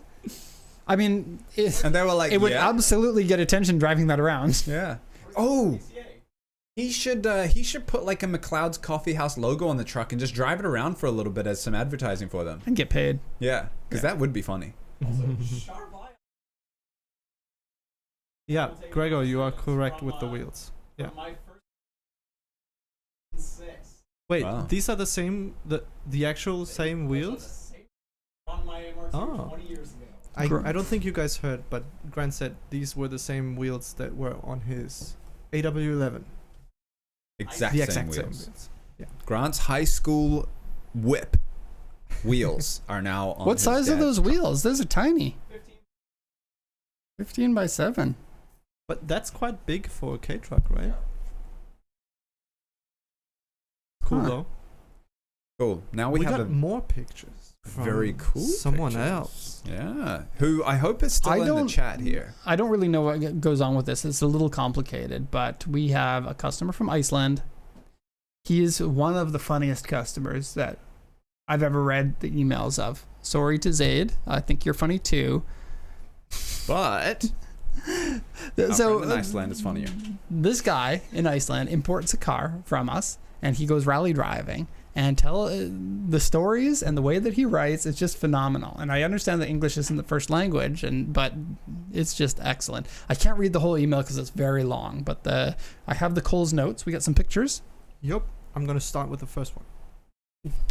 And this wasn't the car that he imported from us. This was just the car that he rally drives, but he wants to rally drive the one that he imported. Just a disclaimer, because he made it very, very clear in the email. He is not the driver, but he's part of the team that drives and races this car. So right. he was very kind and very He said, "I want to make it absolutely clear that I wasn't the one driving.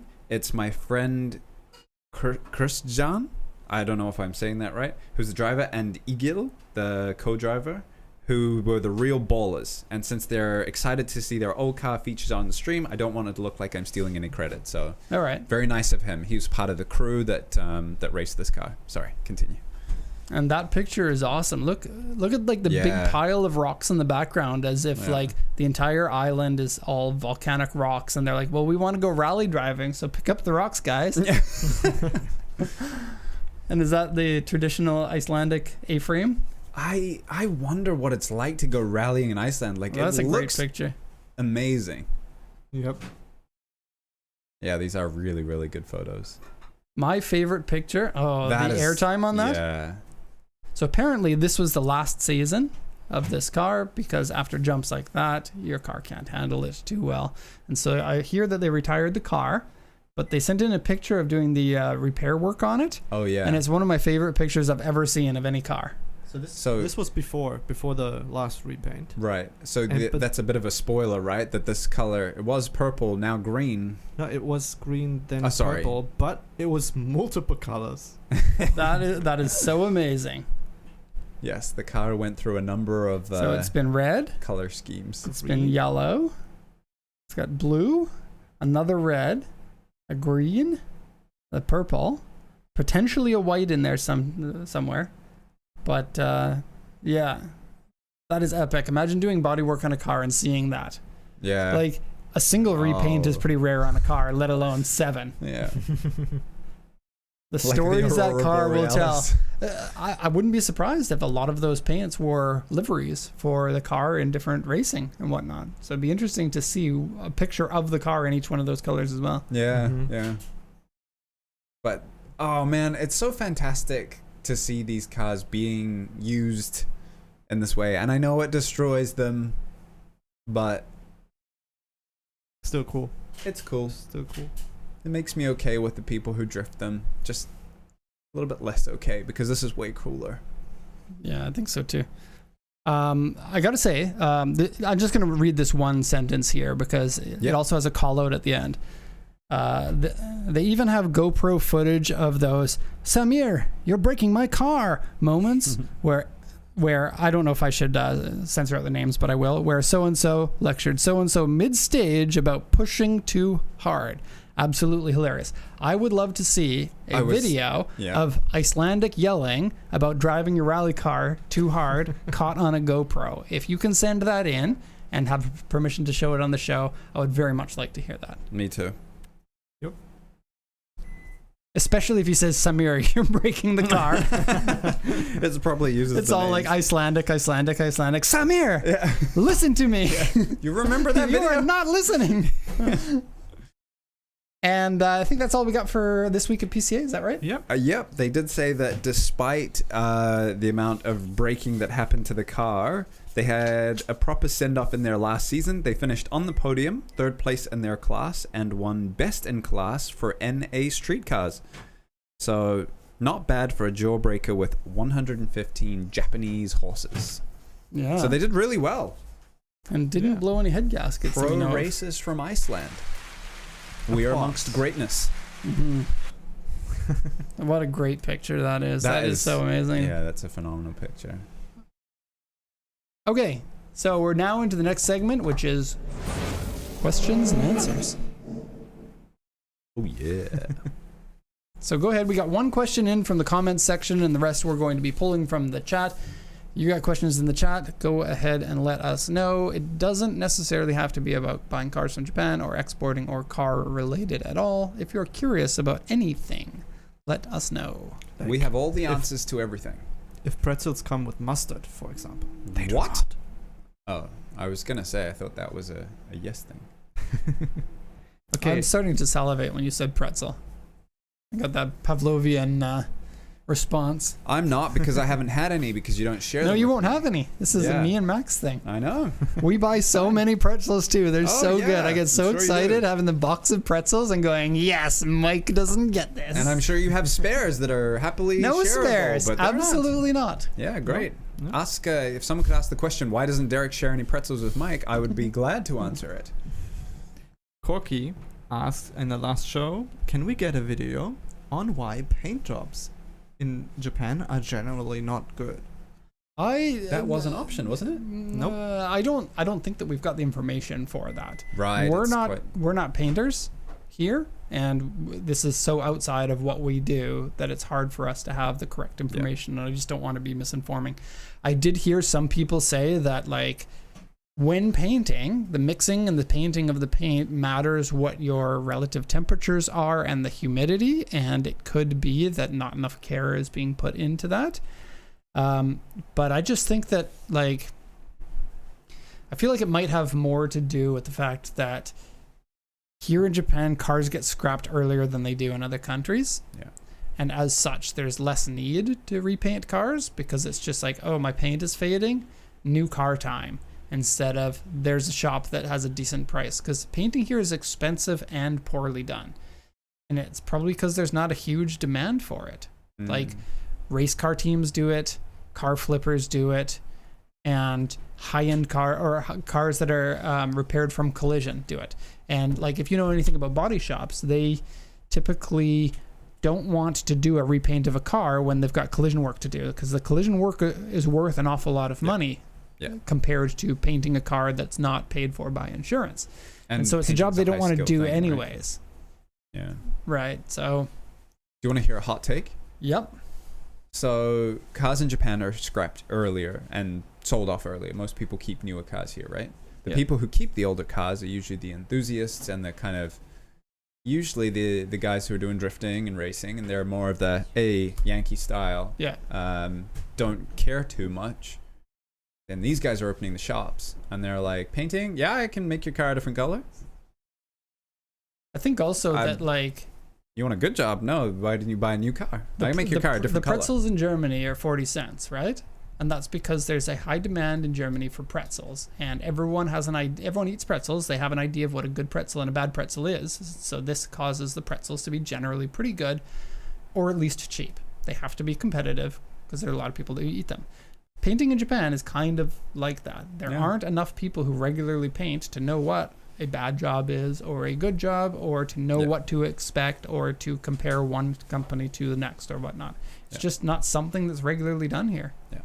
Plus, if people are doing the paint jobs for drift cars or race cars or personal cars that they just like, there's not as much demand for like a resto mod kind of paint job where someone's like, I have a 67 Mustang that I need to get absolutely perfect because I'm going to be entering it into shows. Can you imagine finding a shop that does that here in Japan?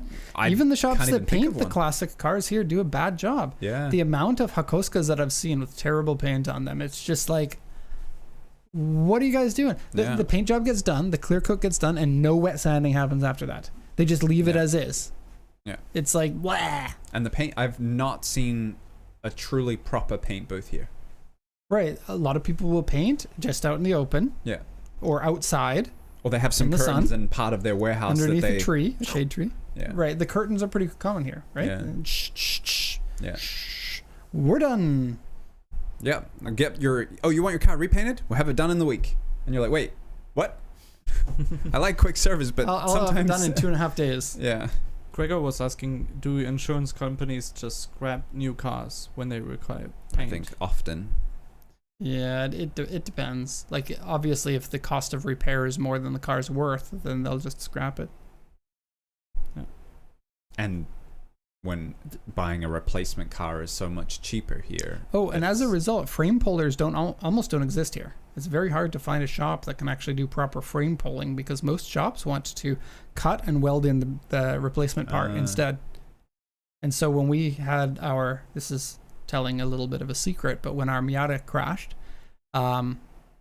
we looked and we couldn't find a shop that would pull the frame back into place. Yeah. We have since found a shop that can do it, but like frame pullers exist in every small town in North America. I will say, as a caveat to the Japan painting thing, we have recently found someone who does very good work. So there are probably people out there. Maybe they're just less known, but generally speaking, I would feel pretty bad saying painters in Japan are like this, and then painters that do a good job are like you guys. Yeah. Then we're the guys on the internet saying the misinformation. Yeah. So there are people out there who do the good jobs. Finding them has been difficult for us, and we haven't had good experiences always. But now we have had a good experience, right? Yeah, I think so. Yeah. Cool. We just generally think that painting that's done in the USA and Canada and other places in the world is better. And a more reasonable price. Next question. Hot0527 asked, if I find a car at a dealership and the price is right, will you help me with that purchase? Yup. That's what Mike will help you. I will not help you. We will help you. Pacific Coast Imports LLC in Florida. Just kidding. It's a bit of a callback there. We in Japan will help you. Pacific Coast Auto Imports Japan. Don't ask us why it's called imports. Derek doesn't like explain. Next question. I'm sorry. That is the official name. That is not the name that we go by. We very strictly, and we fire people for this. Yeah, I can see you guys. Call it Pacific Coast Auto. The imports is only a part of the official name of it. In Japan, right? With the Godo Gaisha. Yeah. We are Pacific Coast Auto. We will help you. Yes, to answer your question, sorry. We will purchase any vehicle in Japan for you if you would like it. If you buy a vehicle from a dealership, you will be paying retail price, not wholesale price that you would be paying at auction. So keep that in mind. It can be worthwhile for you if you're looking for something rare or a specific model and trim combination or something that is very difficult to either find at auction, or like you would need to get an in-depth inspection at auction to prove it is what you're looking for. 80 series and the locking differentials is a common example of that. So if you found a vehicle at a dealership and it's the perfect one for you and you're happy to pay extra, yes, we can help you to purchase it and export it to you. Or an NSX Type S0 and you've got more money than sense. Yes, we could also help you to purchase that. That's not coming up at auction. Some very exclusive cars will never hit the auctions. Yeah, that's true at the high end. Because once it hits the auctions, then it might devalue the car. Yeah. Next question comes from Ganesh. He was asking, hey guys, how much should I save up to buy a BU6 Nissan Safari SWB? A BU6? To buy. Never mind. Scratch the BU6. It was a mistake. Nissan Safari SWB Y61. A Y61. So corrosion is an issue on those, just like the 60 series Land Cruisers. Nissans are worse than Toyotas when it comes to corrosion, so you do have to watch out, and they were far less common than the Land Cruisers, so your selection is itty bitty for those now. A ton of them were already exported. They're very popular in the Middle East, and they're very popular in Australia. Yeah. And yeah, they're not that easy to find. In terms of buying it, I don't know where you're located, but the purchase price of one should be, based on conditions, somewhere around 1.5 million to 2.5 million yen. Yeah. Yeah, how much should you save is a loaded question, and then we need to get into where you are, what condition, what everything you're looking at, so we can give you a broad price range here. But if you want to know costs, send us an email. How do you go about shipping the Big Thumb Roro? The question was not finished. Paddle boat. Should we finish this question Yes, first. Before let's we go finish to his the question. This is how Max talks when he's annoyed. Derek, No. should we finish the question, or should we do exactly what you want to do instead of what we should be doing? Get him, Max. Get him. Do you think the Pajero short wheelbase would be a better buy? It depends on what you're Oh. looking for. The Pajero will be cheaper. It will still be a good vehicle, but if you're doing serious off-road, then the Safari is what you want. Safari is a way good to put level higher than the Pajero. Pajero competes with the Land Cruiser Prado, not the actual Land Cruiser. Okay. On That's to why the he's the big thumb. boss. Listen to the boss. On to the big thumb. I already kind of answered it. You can ship it by Roro. Interesting. Yeah, but it's gonna be tough. It's going to be expensive. Yeah, and you're gonna have to wait a while because it probably has Yeah, to but go it's in a the big thumb. machinery section. And it looks like a police officer for some reason. What does Yeah. Derek share with Mike? Just trunks? Pretty much anything but pretzels. Usually it's Mike sharing with me. Actually, we've got kind of a funny story. Mike and I Oh, share restaurants that we like with each Oh, other. I You thought it know, was gonna be hey, something there's this different. restaurant that I've gone to. It's really good. Whenever Mike shares a restaurant with me, I Derek don't like the automatically restaurant. doesn't like it. He doesn't even go. No. He's just like, nah, it sucks. I don't know what it is. Yeah. I have shared restaurants with you, and you have liked them, so we do share some anymore. taste in. Hate them actually. Oh wait, it was you that told me about that one. Well, that restaurant sucks. Yeah. Sucks to eat there. I see the ramen one, right? You recommended that one in I can't remember what its name. The red one, the big red one that you guys Oh, go to. Kaidikia. Yeah, and I was like, yeah, I like my one better. And then you went to my one, and you're like, nah, I like the one I recommended to you better. So So Kaidi, I'm sure this is very fascinating information for our viewers, but Kaidikia is very much the McDonald's of ramen. They are very middle of the road, and the reason I like going there is because it's cheap to go with my family, and of the cheap places, it's really nice. You can get in there, you can eat quickly, cheaply, and it's quite good. I would Yeah. say food is about 7 out of 10, and price is about 4 out of 10. Like 4 being low price. Low price, yeah. Right? It's not a good restaurant, really. And so maybe I didn't explain that to you, and I'm sorry. Yeah, maybe you set me up to fail, huh? I thought when you said But the share restaurant, things, no. The restaurant that you said that you liked closed. temporarily, I think they're doing refurbishments. You think it's temporary. I think it's because nobody was eating there. That's not true. Everyone who ate there was like, this is my last time here. I still have their loyalty card, which I intend on using again. They are a chain, which is really funny because the one he told me to go through is really dirty. Have you That is ever true. seen a dirty restaurant that was a chain? There's something wrong with the in restaurant Japan, when it's that's the- dirty and it's a chain. That's the best ramen. The ones where Well, the there's dirty little bits of ones that- yeah. oil on the floor. The one and, outside like, of Mobara, it's that kind of restaurant, right? Yeah. It's old. Yeah.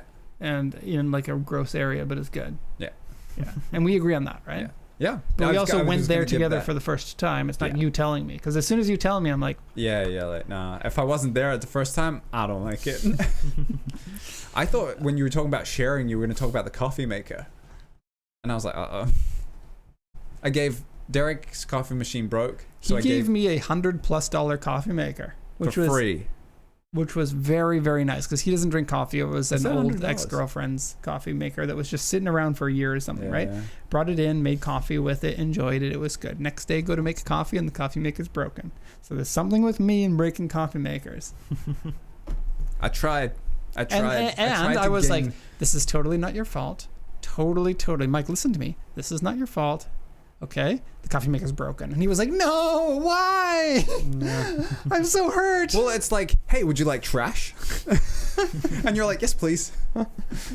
I felt next- like that. The next question kind of ties into your discussion. Which do you guys think is superior? Curry udon, Katsudon, or Unagidon? Katsudon, no question. Oh. Unagidon. I think unagi's Oh. gross. Honestly, I can't do it. It- Unagi is eel. Yeah. And they're Best. so they It don't can they be don't good. sell real eel anymore. All of the eel that they sell in Japan comes What? from ditches. Ditches? It's like farmed instead of caught. Okay.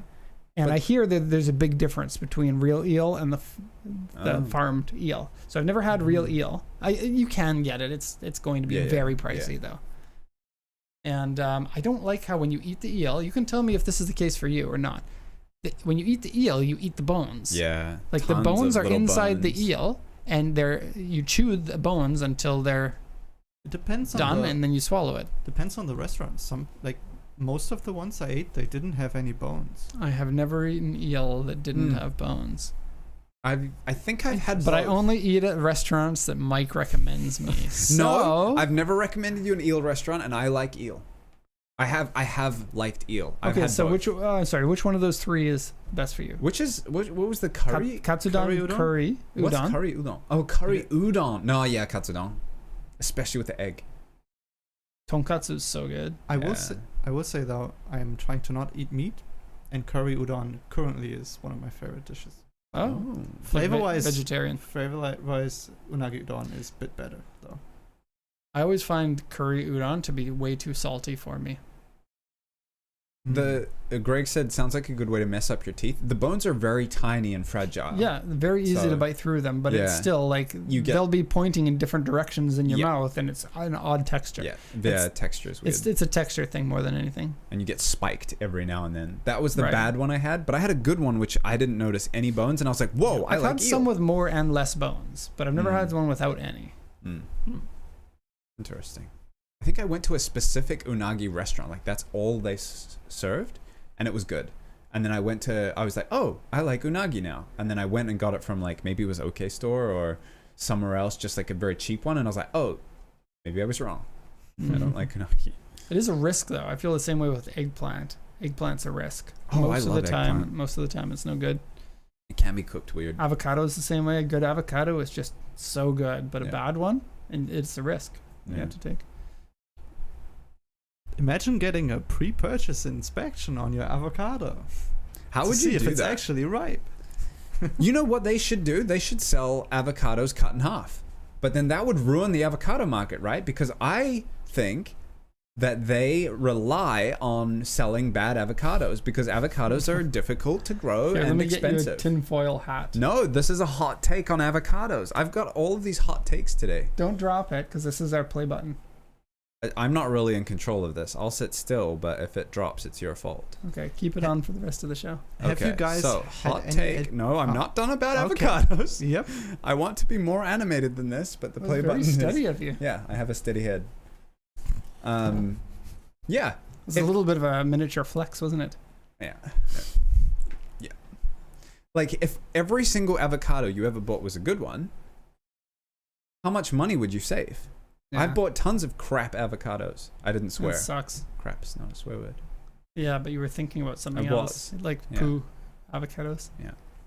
Anyways, I think people are probably Tired of us? getting tired of us Yeah, talking that's what now. Richard is saying. Rich It's is almost like, 4 a.m. I don't want to stay awake for this anymore.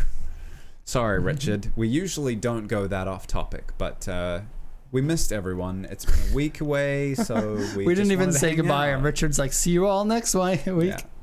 Bye, Richard. Thanks for See you coming. next Thanks week. for sharing. We don't have any photos more of your rally questions, car. do we? No. Did you guys ever had any exotic meat in Japan? I've eaten had- horse here. Yeah, I wasn't happy about it. me neither.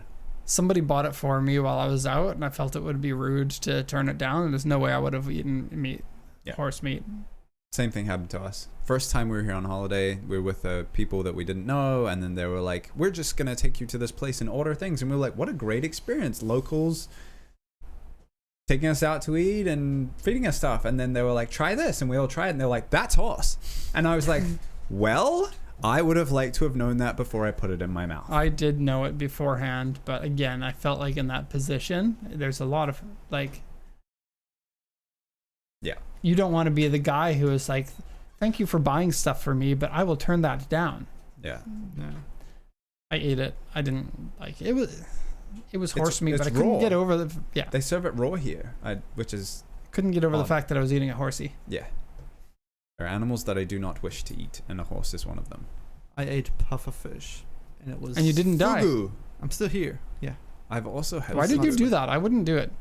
We were No, invited. it's totally fine. We were invited by someone. Yeah, but you and die if it's not prepared properly. I had it at Kuda Sushi.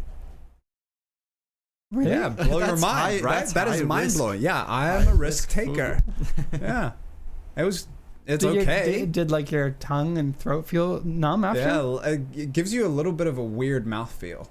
Like, and there was a moment where That's I was like, the am I poison. gonna die? Right? And then I didn't die. So You everything. bought it at the cheapest sushi place you could find. The best sushi place. I love Kura Sushi. Just like Kaidekia, I feel the same way. My favorite sushi place is the cheapest one because I don't want to spend too much money on sushi. Yeah. Like, it does taste better at the other sushi places, but that's not where I'm going. Yeah. I feel like I don't properly appreciate expensive sushi, and I'm more than happy with the cheaper sushi. Yeah, I'm the same way. I'm gonna get sushi for lunch. And French fries. Let's see. If you're feeling adventurous. All right, time for us to wrap this down. Pork uterus. I went to Canada recently, and we got a free stay at this beautiful house in White Rock. It's like multi-million-dollar house, and we could stay there for free. We were told we should buy a gift for the person. They won't accept any money or anything. So we took them out to an expensive restaurant that was recommended from my family. It was a Chinese restaurant, and for the group of people, it was like $1,000 or something like that. And the food that we got in it, this is like the real Chinese food. It's not like the Western version of Chinese food. It was very much, this is exactly what you get in China. Yeah. And my gosh, I do not like eating tendons and stuff like that. Yeah. Like, tendons are the main course for one of the courses that we got. There were a number of things like that. And like... you eat it and you're like, that is interesting. And intestines, like just the intestine. Nothing else is cooked in. It's spices on top of intestines, which, if you're not aware, is the part that holds the poop in the body. And someone's like, I'll eat that. Like, I can get the don't waste any part of the animal, but how do you like, think they wash it? you know how much it costs to eat somebody's poo holding sleeve? Not somebody. I mean, it's an animal, so not somebody. Okay, wait. You know how they clean that out? They like lie it out. They put it on there. No, it's more like That's a delicacy. Okay. A good end for the show. On that note, I hope you all enjoyed your 2-week wait to watch. I'm looking the at the show. concurrent viewers being as low as anywhere else in the episode. Meanwhile, I'm thinking this is the funniest part of the show. Yeah. Only an audience of 23 people. They are the select few that have stuck around long enough to appreciate our true form. Yeah. Okay, we will end it. Anyone else have something to say? I'm ready to roll out of here. Nope. Thank you very much for tuning in. Thank you for spending your time with us. Thank you for waiting until we came back. Email us if you have any questions about pre-purchase inspections, and if you have more questions for next week's show, go ahead and put them in the comments if you're not watching the show live. We always like to see those. Yep. Okay, bye everyone. Good night. Bye.